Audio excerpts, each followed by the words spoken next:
था। लेकिन तभी वहाँ एक लड़की और आती है और परंपरा के अनुसार अब टैंग शैंग उससे लड़ने लगता है। उस लड़के की स्पिरिट सोल रैबिट की है और वो लड़की बहुत ज्यादा शक्तिशाली है। उन दोनों की फाइट में दोनों एक दूसरे पर भारी पड़ते हैं और फिर लास्ट में लड़की टैंग शैंग को हरा देती है और अब हॉस्टल 7 का बिग बॉस उस लड़की को बना दिया जाता है। इस लड़की का नाम जीवू है। यहाँ पर कोएड हॉस्टल है क्योंकि यहाँ सब सिर्फ बच्चे हैं, इसलिए गर्ल्स और बॉयज अलग अलग हॉस्टल में नहीं रहते। अब सब फिर एक दूसरे की सोल पावर पूछते हैं और जब टैंग शैंग उन्हें अपनी सोल पावर फुल बताता है तो सब बच्चे बहुत चौंक जाते हैं। अब वहाँ फिर टीचर आते हैं और टैंग शैंग को उसका ब्लैंकेट देते हैं। असल में हॉस्टल 7 के अंदर रहने वाले सभी बच्चे वर्किंग स्टूडेंट्स थे, यानी वो यहाँ रहकर पार्ट टाइम जॉब भी करते थे ताकि वो अपनी फीस भर सके। अब फिर टीचर टैंग शैंग और जीवू को उनके काम बता के वहाँ से चले जाते हैं। अब टीचर उसे सिर्फ एक ब्लैंकेट देकर गया था और जीवू के पास कोई ब्लैंकेट था ही नहीं, इसलिए वो टैंग शैंग से अपने और उसके दोनों के बेड्स को मिलाकर एक करने को कहती है ताकि वो दोनों एक ही बेड पर सो सके। अब सब बच्चे बहुत चौंक जाते हैं और टैंग शैंग से जलने लगते हैं।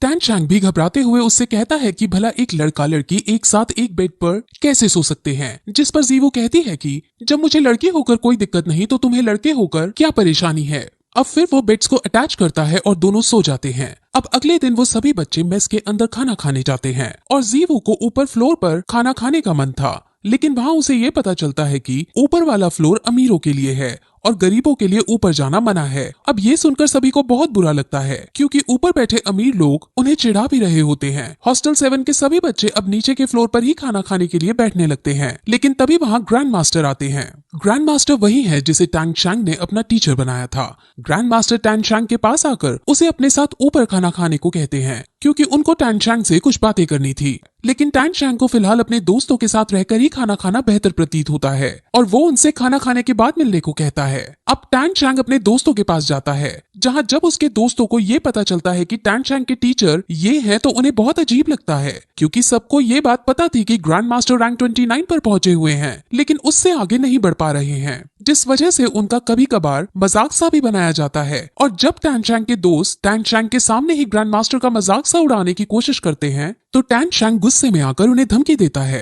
कि अगर तुमने मेरे टीचर के बारे में एक और बार मजाक उड़ाया तो तुम्हारे लिए अच्छा नहीं होगा।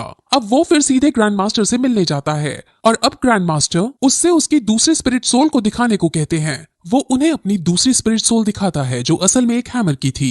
ग्रैंड मास्टर ये देखकर बहुत इम्प्रेस होते हैं और जब उन्हें ये पता चलता है कि उसके पापा एक लोहार हैं तो उन्हें थोड़ा अजीब लगता है कि आखिर लोहार के बेटे के पास इतना टैलेंट कैसे, लेकिन वो इसको एक अच्छा मैच ही कहते हैं क्योंकि लोहार के पास हथौड़े की स्पिरिट सोल से अच्छा कॉम्बिनेशन नहीं हो सकता था। अब वो फिर टैंग शैंग को हैमर वाली स्पिरिट सोल में स्पिरिट रिंग को ऐड करने की मना करते हैं और जैसे ही वो ग्रैंड मास्टर से ये बात सुनता है तो वो बहुत चौंक जाता है क्योंकि उसके पापा ने भी उसे मना किया था कि उसे कभी भी हैमर स्पिरिट सोल में स्पिरिट रिंग ऐड नहीं करनी। अब वो इसका रीजन ग्रैंड मास्टर से पूछता है, जिस पर ग्रैंड मास्टर उसे सिर्फ इतना कहते हैं कि सही समय आने पर तुम्हें अपने आप पता चल जाएगा। अब ग्रैंड मास्टर टैंग शैंग को अपने अंडर में रखकर उसकी ट्रेनिंग को करवाना चाहते थे और उसके स्पिरिट मास्टर बनना चाहते थे, लेकिन स्पिरिट मास्टर बनने के लिए उसे अपनी रैंक बढ़ानी होगी। अभी उसकी रैंक 10 है और रैंक 11 पर पहुंचने के लिए उसे स्पिरिट रिंग की जरूरत होगी और स्पिरिट रिंग उसे सिर्फ 20 को मारकर ही मिल सकती है, जिस वजह से वो अब एक खास तरह के जंगल में जाने का डिसाइड करते हैं ताकि उस खास तरह के जंगल में जाकर उन्हें शिकार करने के लिए 20 मिल सके। वो उसे फिर उसकी स्पिरिट सोल जो कि एक ब्लू सिल्वर ग्रास की है उसके बारे में उसे कई सारी नॉलेज देते हैं और वो नॉलेज हम आपको आगे आने वाली वीडियोस में स्टोरी के साथ बताएंगे। अब फिर टैंग शैंग अपने हॉस्टल में सोने के लिए जाने लगता है क्योंकि कल उसे जल्दी उठकर ग्रैंड मास्टर के साथ जाना था, लेकिन हॉस्टल में जाते वक्त उसे रास्ते में जीवू दिखती है। असल में जीवू समझ जाती है कि पिछले दिन टैंग शैंग मन से उससे हारा था और उसने अपनी पूरी एबिलिटीज नहीं दिखाई थी, इसलिए अब जीवू उसे रास्ते में रोककर फाइट करना चाहती थी। अब वो दोनों फाइट करते हैं और फाइट करते वक्त दोनों के बीच एक रोमांटिक एंगल भी नजर आता है और तभी वहाँ एक लेडी टीचर उन्हें इस कंडीशन में देख लेती है और उन्हें गलत समझ लेती है। वो इतने छोटे बच्चे थे और दूसरी बात वो पब्लिक में ये सब कर रहे थे, जिस वजह से वो उनको डांटने लगती है, लेकिन जीवू इतनी शरारती थी कि वो टीचर को ही धक्का मारकर वहाँ से चली जाती है। अब फिर अगले दिन टैंग शैंग ग्रैंड मास्टर के साथ गाड़ी में बैठकर जंगल में जाने लगता है और रास्ते में वो उसे कई तरह के बीज के बारे में नॉलेज देता है। वो फिर उसे एक खास तरह की बेल्ट देता है और उस बेल्ट के अंदर वो जितना चाहे उतना सामान स्टोर कर सकता है। अब इस बेल्ट को पाकर टैंग शैंग बहुत खुश हो जाता है क्योंकि वो अपने हिडन वेपन्स भी इसमें छुपा सकता था। अब वो इस जंगल के एंट्रेंस के पास पहुंच जाते हैं और इस एंट्रेंस के थ्रू सिर्फ खास लोग ही जा सकते थे और ग्रैंड मास्टर का रुतबा तो पूरे शहर के अंदर था, जिस वजह से ग्रैंड मास्टर और टैंग शैंग को जंगल के अंदर जाने की परमिशन दे दी जाती है। अब वो दोनों जंगल के अंदर जाते हैं। जंगल के अंदर कई खतरनाक बीस्ट मौजूद थे और उन बीस्ट से इन दोनों को भी खतरा हो सकता था, इसलिए ये दोनों अब कदम फूंक फूंक कर आगे बढ़ते हैं। अब फिर ग्रैंड मास्टर उसे अपनी स्पिरिट सोल दिखाता है, जो कि असल में एक बीस्ट टाइप की स्पिरिट सोल है। उनकी स्पिरिट सोल बहुत ज्यादा खास और एक तरह की वेरिएंट थी, लेकिन अब टैंग शैंग को थोड़ा सा अजीब लगता है, क्योंकि उनकी स्पिरिट सोल तो इतनी अच्छी है, फिर भी उनकी रैंक आगे क्यों नहीं बढ़ रही। जिस पर अब ग्रैंड मास्टर उसे सच्चाई बताता है कि उसकी ये स्पिरिट सोल जब ही अवेकन हो गई थी जब उसकी रैंक हाफ थी, और इस वजह से अब वो कितना भी हार्ड ट्रेन कर ले, वो कभी भी अपनी रैंक को आगे नहीं बढ़ा पाएगा। और इसीलिए ही ग्रैंड मास्टर ने अब रैंक बढ़ाने को छोड़ रैंक्स के बारे में पढ़ना शुरू कर दिया था और अब बहुत सारी नॉलेज इकट्ठा कर ली थी। अब फिर उसे अपनी बीस्ट स्पिरिट सोल के बारे में बताता है कि ये एक बार में 3 अटैक कर सकता है और ये बहुत शक्तिशाली भी है। वहां से वो लोग फिर आगे बढ़ते हैं और उन्हें एक बीस्ट नजर आता है, लेकिन वो बीस्ट बहुत कमजोर था और उसको मारने से उन्हें एनर्जी नहीं मिलने वाली थी, जिस वजह से वो उसको वहीं छोड़ आगे बढ़ जाते हैं। वहां उन्हें अब एक पेड़ दिखता है जिसको टैंग शैंग एब्जॉर्ब करके ब्लू सिल्वर ग्रास की स्पिरिट रिंग बढ़ा सकता था, लेकिन उस पेड़ की उम्र बहुत कम थी, जिस वजह से वो उनके लिए सूटेबल नहीं है और अब वो आगे बढ़ जाते हैं। असल में वो कलर को देखकर उसकी उम्र का पता लगा सकते हैं। अब उनको बीस्ट ढूंढते ढूंढते रात हो जाती है और अब ग्रैंड मास्टर अपनी बीस्ट टाइप की स्पिरिट सोल को बाहर निकालते हैं और उसे मूली खिलाते हैं। असल में इस बीस्ट की स्पेशल पावर फाट मारना था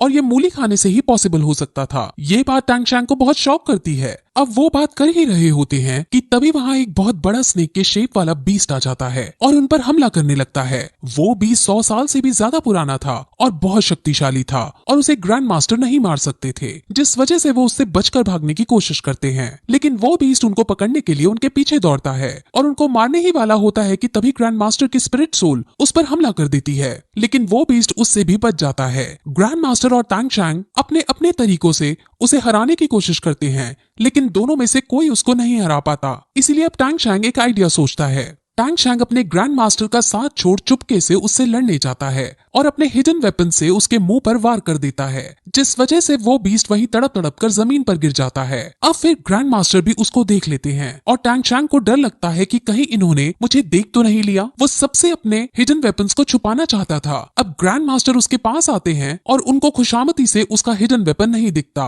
और ग्रैंड मास्टर को यही लगता है कि टैंग शैंग का चाकू तुक्के से इसके मुंह पर जा लगा है और ये बीस्ट तुक्के से मर गया है। अब ग्रैंड मास्टर बहुत खुश होते हैं क्योंकि अब इस बीस्ट की एनर्जी खींचकर वो टैंग शैंग को स्पिरिट रिंग दिला सकते हैं। अब ग्रैंड मास्टर की ये बात सुनकर कि उसको इस बीस्ट में से एनर्जी खींचनी है, वो डर जाता है क्योंकि उसे ये लग रहा था कि स्नेक की एनर्जी से उसकी स्पिरिट सोल जो कि ब्लू सिल्वर ग्रास है वो तबाह हो जाएगी। लेकिन ग्रैंड मास्टर उसे समझाते हैं कि ऐसा कुछ नहीं होगा, बल्कि इसको खींचकर तुम्हारी स्पिरिट सोल और ज्यादा मजबूत हो जाएगी। अब टैंग शैंग ऐसा ही करता है और ग्रैंड मास्टर के बताए अनुसार वो उसकी एनर्जी को एब्जॉर्ब करके मेडिटेट करने लगता है। वो अपनी स्पिरिट सोल के अंदर पहुंच जाता है और उसे अब स्पिरिट रिंग हासिल होने लगती है और इस प्रोसेस में सुबह हो जाती है और जब उसकी आंख खुलती है तो वो अपने पास अपने टीचर को बेहोश पाता है। उनको चेक करने पर उसे उसके शरीर पर कल वाले बीस्ट के जहर का निशान मिलता है, जिस वजह से उनके शरीर में जहर फैल गया होता है और अब वो बेहोश हो गए होते हैं। अब अगर उनके शरीर से जहर नहीं निकाला गया तो वो मर सकते थे, इसीलिए वो तुरंत लोहार की टेक्निक का यूज करते हुए चाकू को गर्म करता है और उसका यूज करके जहर निकालने लगता है। वो फिर अपनी सोल पार का यूज करता है और जो जहर उनके शरीर के भीतर चला गया था उसे निकालता है और ऐसा करने के कुछ समय बाद ग्रैंड मास्टर फाइनली होश में आ जाते हैं। टैंग शैंग अपने टीचर को रेस्ट करने का बोलता है, लेकिन अब टीचर सबसे पहले वापस स्कूल लौटना चाहते थे। वो अब टैंग शैंग से उसकी स्पिरिट रिंग की पार दिखाने को कहते हैं, जिस पर अब टैंग शैंग मेडिटेट करके उनकी पार को निकालता है और वो पार 50 मीटर दूर के पेड़ में जाकर लगती है और उस पेड़ को अपने में जकड़कर उसे मारने के लिए रेडी हो जाती है। ग्रैंड मास्टर समझ जाते हैं कि ये पार बहुत ज्यादा खतरनाक है और बहुत शक्तिशाली है। इस पार से हम 50 मीटर दूर खड़े आदमी को आसानी से पैरालाइज भी कर सकते हैं। अब दोनों ही बहुत खुश होते हैं और दोनों अब स्कूल में वापस जाते हैं, जहाँ टैंग शैंग बीमार ग्रैंड मास्टर को बेड पर लेटाता है और ग्रैंड मास्टर उसको शेल्फ में से एक बुक निकालने को कहते हैं। वो कहते हैं कि मैंने इस बुक के अंदर अपनी कई सारी रिसर्च लिखी हैं और इनसे तुम्हें बहुत हेल्प होगी। वो फिर उसे शहर के स्पिरिट हॉल में जाने को कहते हैं क्योंकि वहां जाकर वो खुद के लिए अपने टैलेंट के बेसिस पर एक मंथली स्टाइपेंड बुक कर सकता था और ऐसा करने के बाद उसे यहाँ वर्किंग स्टूडेंट के रूप में काम नहीं करना पड़ेगा। वो अपने ग्रैंड मास्टर की बात मान जाता है और अब उनके कहने अनुसार वहां जाने लगता है। वहीं दूसरी तरफ हम हॉस्टल 7 के बच्चों और अमीरों के बच्चों को एक ग्राउंड में देखते हैं जो एक दूसरे से लड़ रहे थे। असल में उनमें लड़ाई हो गई थी और उनके बीच ये डिसाइड होता है कि वो एक एक करके अपने ग्राउंड से एक मेंबर भेजेंगे और जो ग्रुप हारेगा वो कमजोर साबित होगा और उसे दूसरे ग्रुप को बॉस बोलना होगा। हॉस्टल 7 की लीडर जीवू बनी थी और जीवू अपने ग्रुप से एक लड़के को लड़ने के लिए भेजती है। इस लड़के की स्पिरिट सोल लायन की थी और वो अब अमीरों के ग्रुप से जो बच्चा आया था उससे लड़ने लगता है। उनकी लड़ाई बहुत आइकॉनिक लेवल की चलती है जिस वजह से हॉस्टल 7 का ग्रुप हारने लगता है और जीवू को बहुत बुरा लगता है। अमीरों के बच्चे जीवू को खरगोश कहकर भी चिढ़ाने लगते हैं और तभी वहाँ टैंग शैंग आ पहुँचता है। टैंग शैंग को देखकर जीवू बहुत खुश हो जाती है और वो उसको अमीरों की सारी करतूतें बता देती है। अब टैंग शैंग सब समझ जाता है और वो चुपके से कुछ पेबल्स इस वे में फेंकता है कि अमीर बच्चा लड़खड़ा जाता है और हॉस्टल 7 के बच्चे को मौका मिल जाता है और वो तुरंत अमीर बच्चे पर अटैक करके उसे हरा देता है। अब अमीर बच्चों के ग्रुप को गुस्सा आ जाता है और उनके ग्रुप से सबसे ताकतवर बच्चा लड़ने आ जाता है और उसका सामना टैंग शैंग करता है। टैंग शैंग उसको बिना स्पिरिट सोल के यूज किए ही मात देने लगता है और उस अमीर बच्चे की बहुत बुरी बेइज्जती हो जाती है। अमीर बच्चा अब गुस्से में अपनी फुल स्ट्रेंथ में आता है और अब टैंग शैंग भी अपनी स्पिरिट रिंग का यूज करता है और उसे अपनी पावर्स में जकड़ लेता है और उसे कहता है कि अब तुम अगर हार नहीं मानोगे तो तुम पैरालाइज हो जाओगे। अब वो अमीर बच्चा मरता क्या ना करता, इसलिए वो हार मानकर हॉस्टल 7 को अपने बॉस के रूप में एक्सेप्ट कर लेता है और जीवू बहुत खुश हो जाती है और फिर उन सबको अपनी सोल पावर के बारे में बताती है। उसकी सोल पावर रैंक 12 की थी और सब ये सुनकर बहुत चौंक जाते हैं। अब टैंग शैंग ग्रैंड मास्टर के कहे अनुसार स्पिरिट हॉल एकेडमी में जाने लगता है और वहां पहुंचकर उसे अपने गांव वाले स्पिरिट मास्टर दिखते हैं और यही इस जगह पर यह एपिसोड खत्म हो जाता है।